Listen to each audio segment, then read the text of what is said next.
Hi, my name's Zach, and today I'm going to show you how to pass some time by playing games on your NOOK. But unfortunately, your NOOK only comes with chess or, I don't know, cribbage. I love cribbage and I'm not going to knock it, but those aren't the most exciting games. So what we can do is go ahead and turn on your NOOK and swipe up to unlock.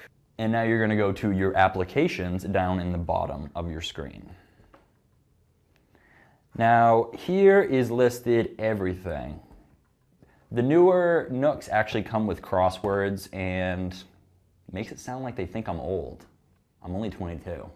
So let's go back to the home screen and go to shop.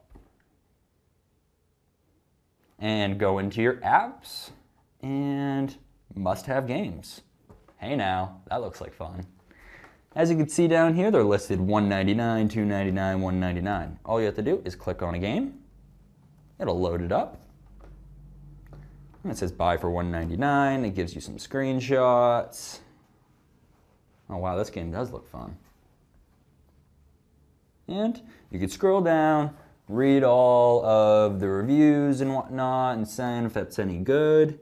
And all you have to do is hit buy for $1.99. If you've pre-registered your NOOK before with a debit card, then you're good to go. That's it. My name's Zach, and I just showed you how to buy a game on your NOOK. Thanks for watching.